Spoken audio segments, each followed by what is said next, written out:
I remember the exact moment everything shattered, though at first it didn't feel like breaking. It felt quiet, too quiet, like the air had decided to hold its breath. I was sitting across from her at that little cafe she loved, the one with the chipped blue tables and the smell of roasted hazelnuts drifting in from the kitchen. She was stirring her iced coffee, eyes darting around like they were searching for an escape route. "Can we talk?" she said finally. That phrase, "can we talk?" I'd heard it 100 times before, but something in her tone felt surgical, cold, final. "Sure," I said. I smiled, trying to keep it light, but I already knew. My gut knew before my brain caught up. She looked down, twisting the straw in her glass. "I cheated," she said, just like that. No hesitation, no emotion. I didn't flinch. I just blinked, waiting for the punchline, the explanation, the something. But instead, she looked up at me with that half smirk she used to give when she was proud of herself. "I needed a real man," she said. Those 5 words hit harder than the confession. My ears rang, but I kept my face still. I didn't want to give her the satisfaction of seeing me break. I nodded slowly, leaned back, and asked, "Was it someone I know?" Her eyes flickered, and that was all I needed. It was someone I knew. And that's when it began. Not just the end of our relationship, but the unraveling of everything I thought I understood about loyalty, love, and friendship.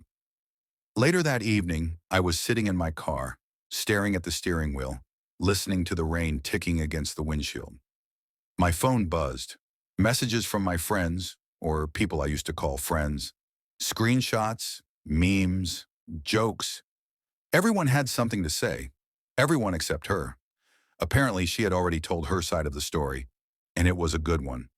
"Bro, she said you never made her feel appreciated." "Man, you can't blame her if she was unhappy."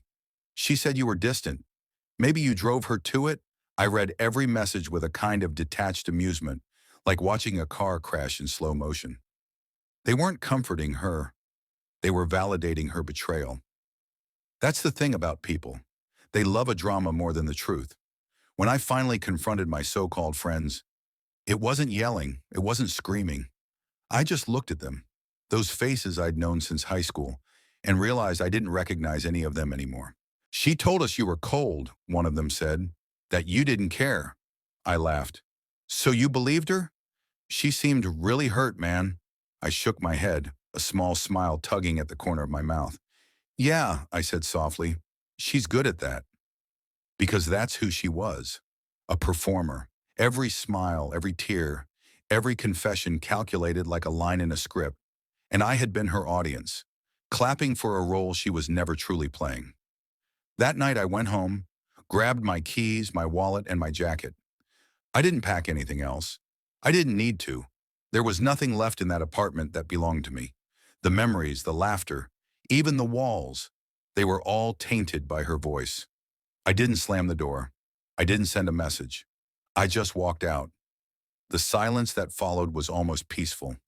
I drove with no destination in mind, just the open road, the hum of the tires, and the dim glow of the dashboard. Somewhere along the highway, I started laughing, real, unfiltered laughter. It wasn't joy. It was disbelief. I had lost my girlfriend, my friends, my sense of home, and somehow I felt lighter. When I stopped for gas, I caught my reflection in the window of the convenience store. For the first time in a long time, I didn't see a man trying to prove his worth to someone who'd already decided he wasn't enough. I saw someone free. I spent the night in a cheap roadside motel, the kind where the wallpaper peels and the air conditioner sounds like it's coughing. I lay on the bed, staring at the ceiling, replaying her words in my head. I needed a real man. What did that even mean? Did real mean reckless? Did real mean selfish? Or did it just mean someone who could hurt her before she had the chance to feel vulnerable? The truth was, she never wanted a real man. She wanted someone who could reflect her chaos, someone who could make her feel alive through destruction. And I wasn't that. In the morning, I woke to sunlight cutting through the blinds, streaking across my face. My phone was dead silent. No messages, no apologies, no attempts to reach out. I took a long shower, threw on a clean shirt, and stepped outside. The air was cool and the world didn't care about my heartbreak. People were pumping gas, kids were laughing in the distance, and the world was still spinning. That realization grounded me. Later that day, I stopped by the beach we used to visit together, the one where we'd talk about our future, kids, houses, dreams we never really met. The waves were calm, and for a moment, I almost wished she was there beside me. Almost. I pulled out my phone, powered it on, and there they were. Missed calls. Dozens of them. Her name flashing like a ghost I wasn't ready to see. 32 missed calls. I stared at the screen, my thumb hovering over the call log. Then I smiled. Not out of cruelty, but because I finally understood what peace felt like. I didn't call her back. Instead, I walked along the sand until the tide washed over my shoes, cold and grounding. As the sun began to dip below the horizon, I thought back to the first time we met. How she laughed too loud, how she wore her confidence like armor. I had fallen in love with that light, but I had ignored the shadows it came with. That night I found a diner by the road.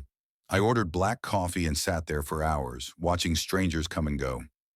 For the first time in years, I wasn't waiting for anyone. I wasn't checking my phone.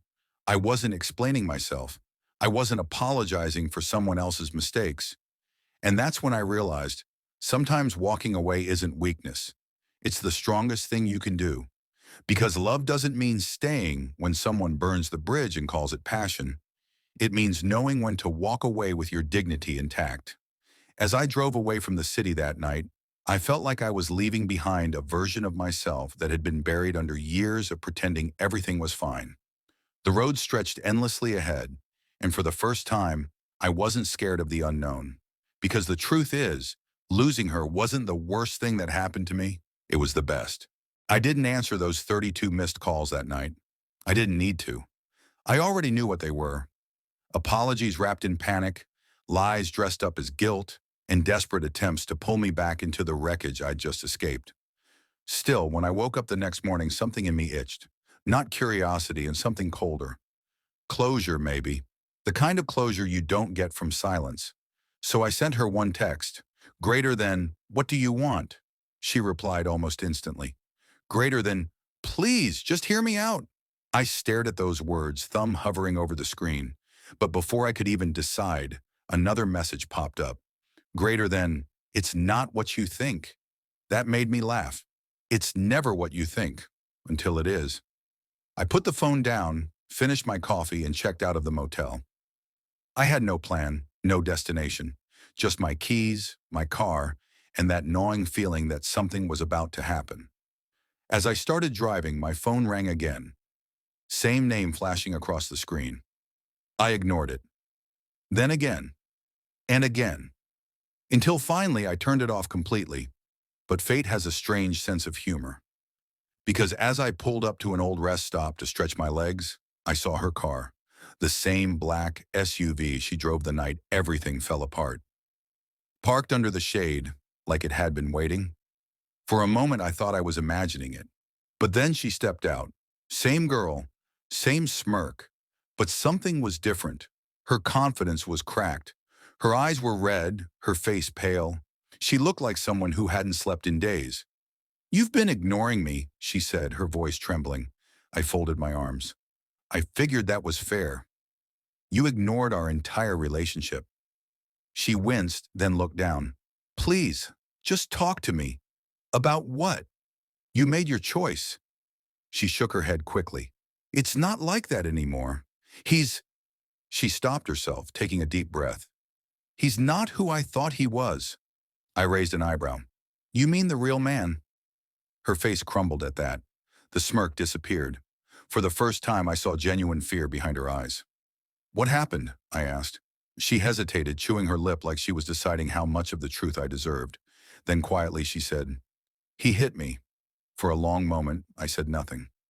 Just stood there, the sound of the wind filling the silence between us. Then I sighed. "You made a choice. And now you're living with it." She nodded, tears streaming down her face. "I know.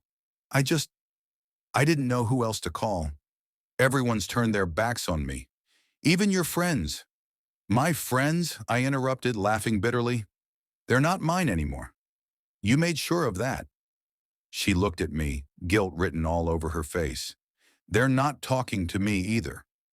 He told them things. Things about you. About me? She nodded. He said you threatened him after I left.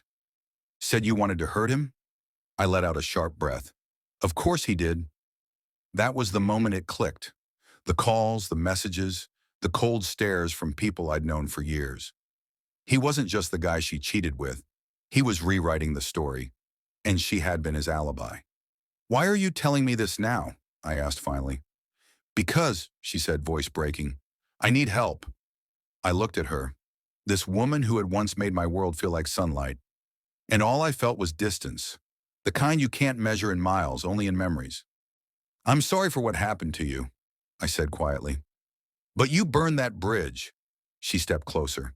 I deserve that, but please, he's dangerous. You don't know what he's capable of. I tilted my head.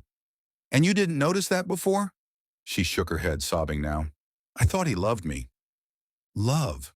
The most overused, misunderstood word in the dictionary. Go to the police, I said, stepping back.